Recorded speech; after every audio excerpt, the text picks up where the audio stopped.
Книга 13. Тао. Путь Вознесения. Человеческие плеядианские архетипы. Архетип Мердук, или Гадес, он же Аид, или Плутон. Бог подземного царства теней. Мердук был братом Инанны только по одному из родителей. Эта характерная особенность продлевала его жизнь до тех пор, пока жила Инанна.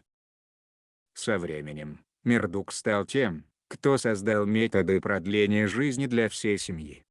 Мердук был ученым, который по своей врожденной наследственности был наполовину плеядианцем и наполовину рептилией. У него был очень странный набор особенностей, включавших в себя большую седую голову с большими глазами на выкате. Большинство женщин сочли бы его внешность неприятной, и возможно именно по этой причине его единственной возлюбленной стала Персефона, девочка красного народа, и дочь высшей жрицы в их обществе, которую Зевс привел после того, как изнасиловал и убил ее родителей. Персефону отдали Мердуку по его собственной просьбе, хотя при этом он никогда не предвкушал иметь собственных детей.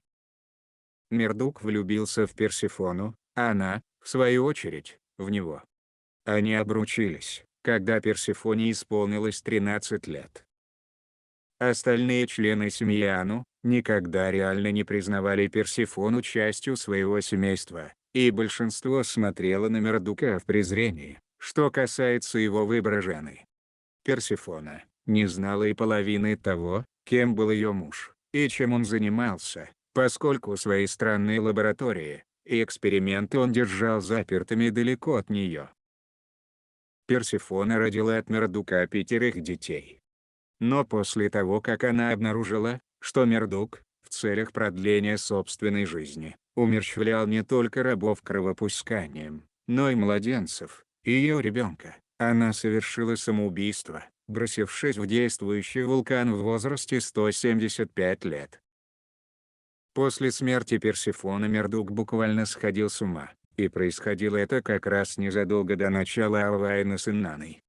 Мердук обвинил Инанну за то, что она выболтала Персефоне о том месте, где изымалась кровь, с помощью которой они продлевали свои жизни.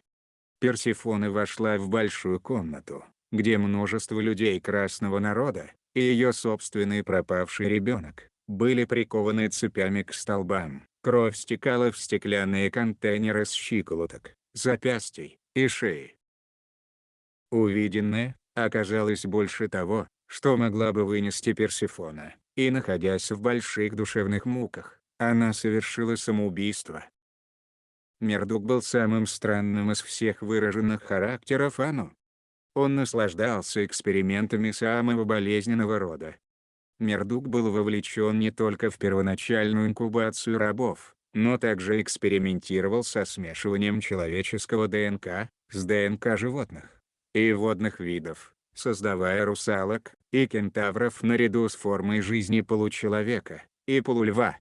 Такие формы жизни демонстрировали на живой выставке в местах отдыха и сексуальных развлечений, пока эта территория не исчезла под водами океана из-за краха ледяных щитов. После разрушения ледяных щитов, Мердук лишился своей первоначальной лаборатории.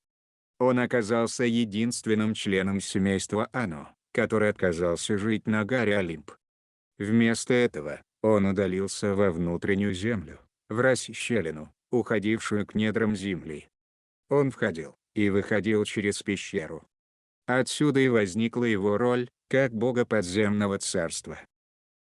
Большинство его экспериментов оставались скрытыми от других Ану, несмотря на то, что он делал необходимые эликсиры для каждого, чтобы продлевать им жизни. Зачастую Ану даже не знали, что точно они ели, или пили, или почему жертвенные ритуалы с рабами были так необходимы для продления их жизней. Но, тем не менее, они четко следовали за Мердуком, поскольку его методы работали и давали желательный результат, они не старели и не умирали. Мердук прожил дольше любого другого Ану.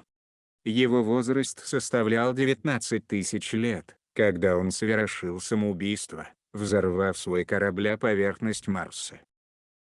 Мердук пошел против Инанны, воспринимая ее как врага всех времен и народов, а также как стоящую в причине самоубийства Персефоны. Война, начавшаяся как игра, со временем становилась все более разрушающей для их энергетических полей, поскольку происходило не только на поле боя вокруг солдат-рабов, но также была и психической войной, чтобы увидеть, кто останется контролировать Землю. В конечном счете, оба потерпели неудачу вследствие ядерного уничтожения Земли, после чего Инанна уже не могла продолжать жить, а Мердук совершил самоубийство. Так же как у Инанны, у Мердука имеется несколько первичных стереотипов, возникших вследствие очень длинной прожитой им жизни. Большинство людей с двумя цепочками ДНК не проявляют больше, чем один из его стереотипов. Мердук в любви. Те, кто выражает собой первичный стереотип влюбленного Мердука, скорее всего, влюбятся в кого-то другой национальности и культуры.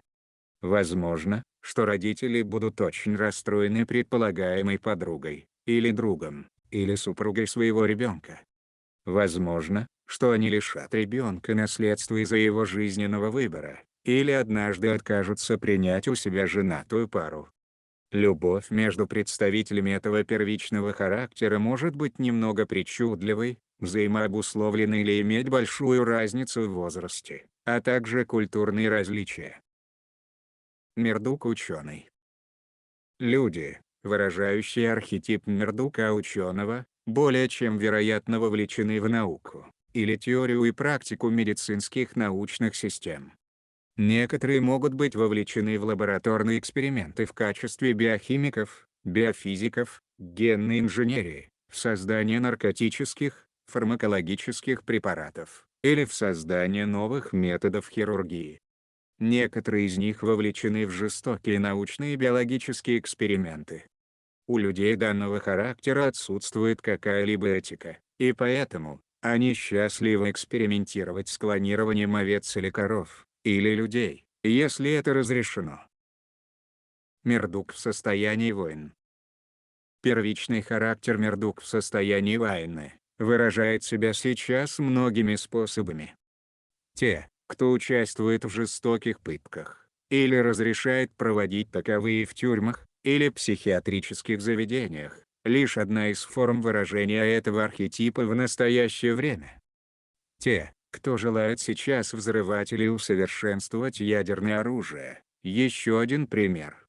Этот первичный характер, как правило, предпочитает уничтожить весь мир, чем быть побежденным. Гитлер — другой недавний пример первичного характера Мердука в состоянии войны.